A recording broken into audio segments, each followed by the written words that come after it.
Cancer is the second leading cause of death worldwide. An estimated 19.3 million new cases and almost 10 million cancer deaths occurred in 2020. And 70% of those cancer deaths occur in low to middle income countries. We want to expand to another district, even after finishing in Gicumbi. I believe that together we can eliminate cervical cancer in Rwanda, and Rwanda can actually be one of the first countries to achieve the goals set up by the WHO. This is feasible. Go for it. But no one can do it alone, and we are a super small foundation. We need to have your support in moving this program further and further, not only in Rwanda, but also in other countries. We have a target to achieve. We have a global target by 2020, which has already been passed, so we need to renew this, which is 90-70-90. Actually, this is 1999, something you're familiar with this in HIV, in other diseases as well. So we must achieve by 2030 countries to be in this direction towards the elimination of cervical cancer.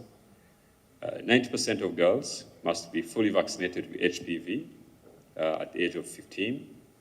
70% of women must be screened at the age 35 and 45, and for those who are HIV positive versus not HIV positive. And 90% of women identified with cervical cancer must receive treatment at least at 90%. Again, this is not the best we can do. So I believe we can do more. So in Rwanda, these targets are not yet achieved fully, but at least we are making good progress. In terms of treatment, so we are 60% with a target of 90%.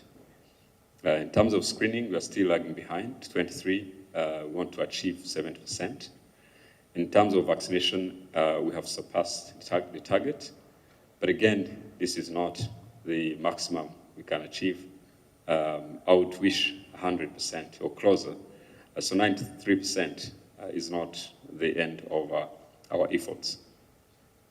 So moving on, probably the last slides for me, is service availability, accessibility, and having data and systems that will tell us if we are making progress.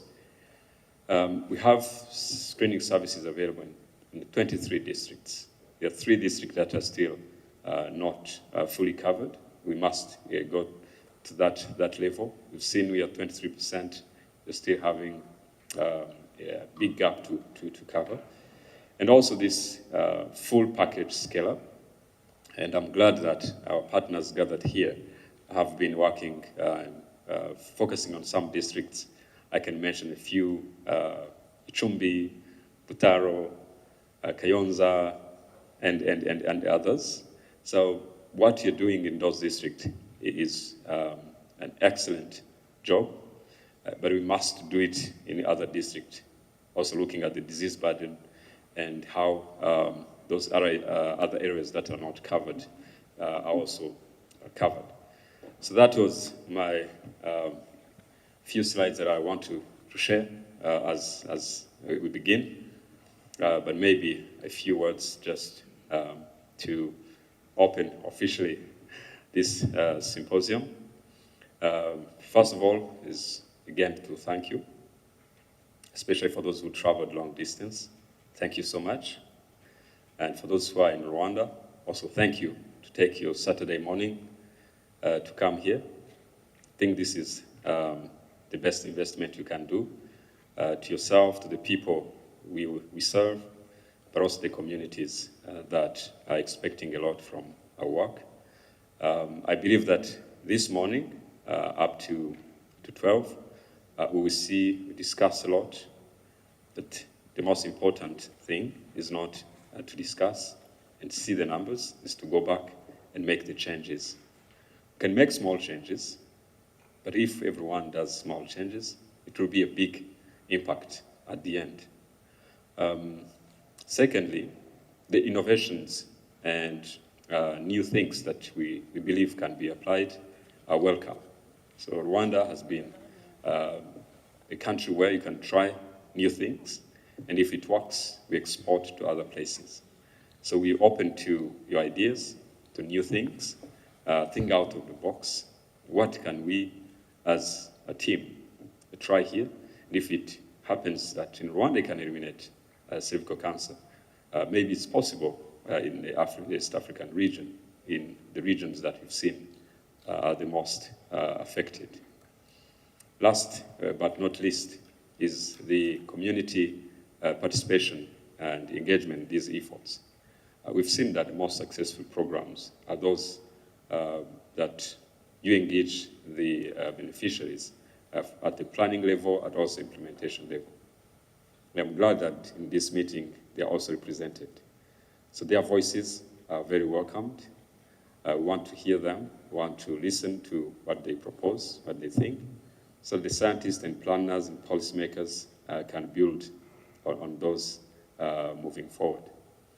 So without further ado and taking much of your time, it's my pleasure to declare officially this symposium open.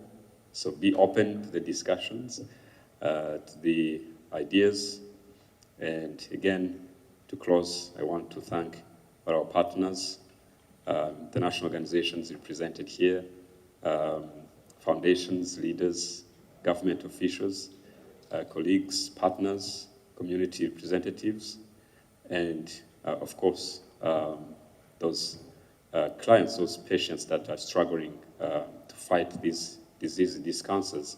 They are our heroes. We are with them. We have them on our hearts, and we support them to make sure they also enjoy the best life we all want to enjoy. Thank you so much. Have a great day.